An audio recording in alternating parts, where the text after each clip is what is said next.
512, dentro do item que fala do anjo de guarda, né? Que fala anjo de guardas e protetores espirituais. Então, na pergunta 512, ele diz assim: podemos ter muitos espíritos protetores? Aí a resposta, né? Cada homem tem sempre espíritos simpáticos, mais ou menos elevados, que lhes dedicam afeição e se interessam por ele. Como há também os que o assistem no mal. Isso é bem interessante, né, Djalma? Ele nem afirmou que a gente tem muito protetor, e além de mais, botou aqui uma pimenta a mais, que tem espírito que nos assiste no mal, né? Como é que você explicaria, Djalma, essa pergunta? Nós já vimos em questões anteriores que o espírito protetor é de uma ordem superior e é aquele que vela por nós. Mas aqui ele diz que mas todo homem tem espíritos simpáticos, que é outra categoria. Não é de espírito protetor. Todos nós temos espíritos simpáticos, que simpatizam conosco, se atraem uma atração, ele se aproxima. Mas protetor é só um, né? Que vela por nós, como um pai vela por um filho, e é sempre de uma ordem superior ao protegido. A gente já viu isso anteriormente. Agora, simpático, nós todos temos, como diz a questão. Eu entendo assim.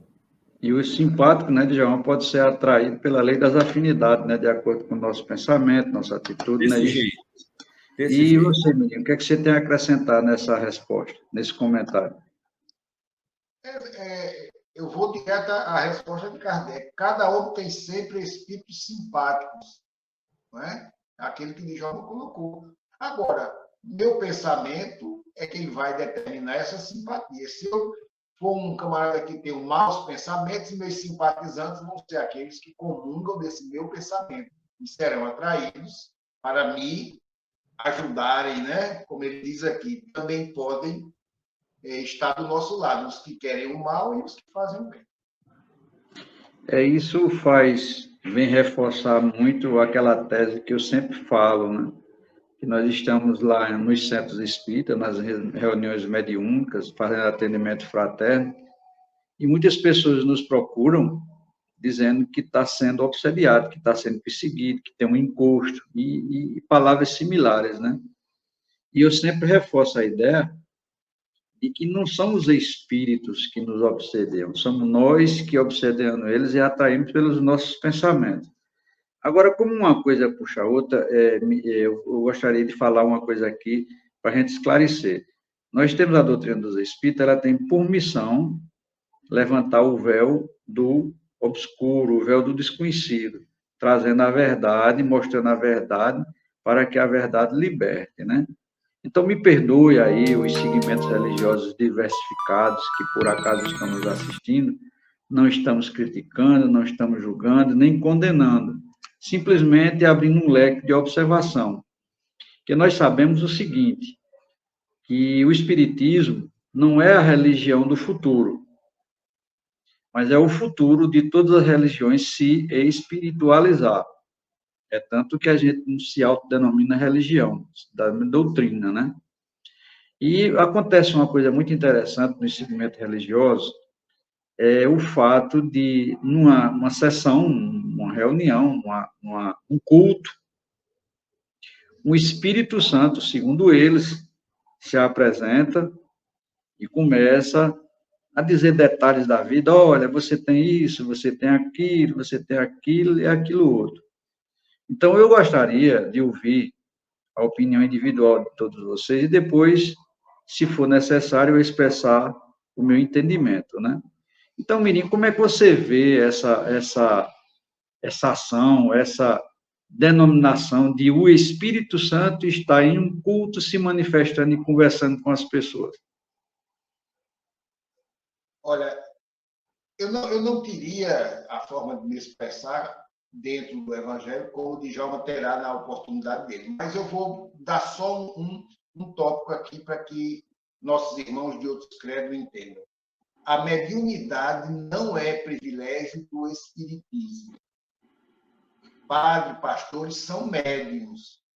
para que o Divino Espírito Santo venha dar uma comunicação, ele atua como médium, seja ele quem for, em qualquer credo.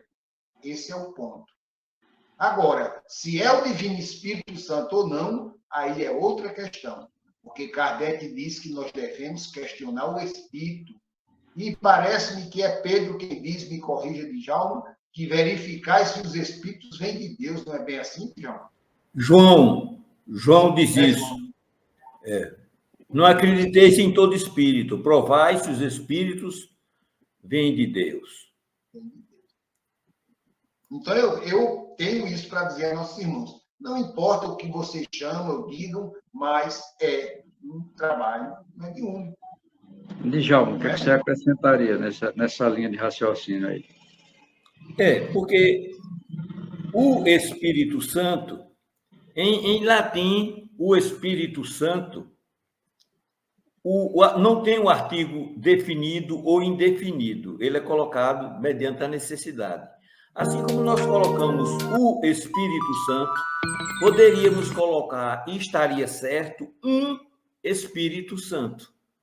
Na doutrina espírita, nós acreditamos na terceira força, que são os espíritos. Quando o Filho do Homem de Jesus vier na santa glória, acompanhado dos santos anjos, e sentar-se à direita do Pai, veja, ele fala em anjos, não fala no Espírito Santo.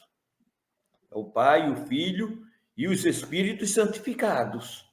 Mas nós respeitamos, inclusive tem na mensagem do Evangelho segundo o Espiritismo a menção o Espírito Santo, não é? Que na tradição católica é a terceira pessoa, e protestante também, de Deus, né? A Trindade, a Santíssima Trindade, né? Jesus é muito claro, os homens fazem de Jesus um Deus, mas Jesus se diz irmão dos homens. E de dizer aos meus irmãos que eu fui na frente deles para a Galileia.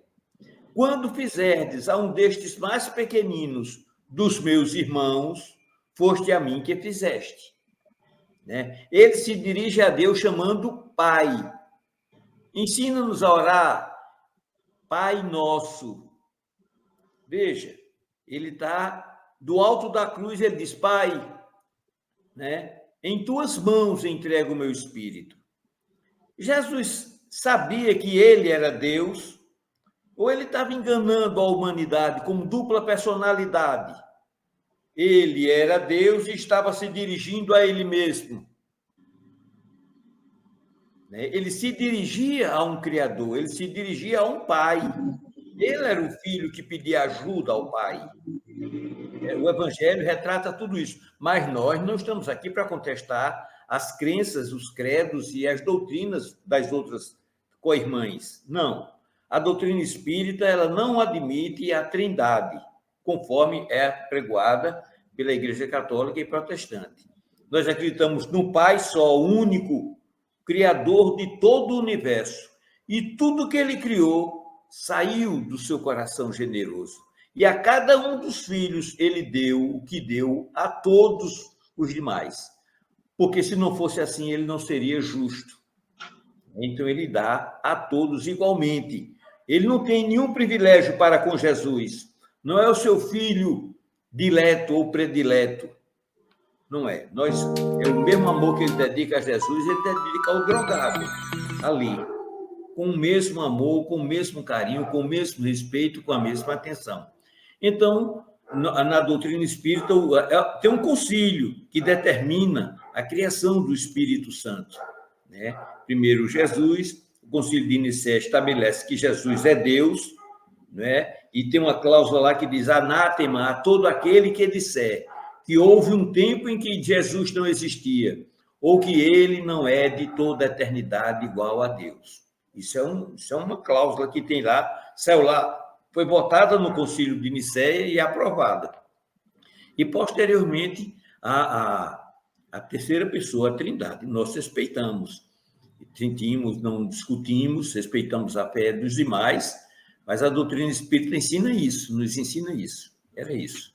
É E Djalma. outra coisa, comumente a gente escuta dizerem que Deus deu seu Filho único. Não, não é Filho único, ele é um dos filhos, porque quando Jesus usa a palavra Pai Nosso, ele está se incluindo no nosso meio. Pai Nosso, nosso, não é assim, Djalma? E aí, equivocadamente, eu não sei de onde surgiu isso, porque eu não estudei essa. Eu vou ler a resposta. Como é que Deus deu seu filho, o unigênito, que chamam, para ser sacrificado aqui? Não é? É assim que chama aqui? É assim, é assim. Eu vou ler a resposta, viu, Djalma? Eu vou ler a resposta, eu não vou fazer meu comentário agora, não, porque onde é que eu quero chegar. Eu vou ler a resposta e vou fazer a outra pergunta para tentar aprofundar mais, para depois, no final, a gente fazer um comentário. Por exemplo, a resposta dessa pergunta, podemos ter muitos espíritos protetores? Ele diz bem claro, olha, cada homem tem sempre espíritos simpáticos, mais ou menos elevados, quer dizer, os espíritos simpáticos protetores são mais ou menos elevados do que a gente, não são um absurdo de diferença. É uma elevação que dá para a gente entender, pelo menos é que eu entendo, dá para a gente compreender. Me permite.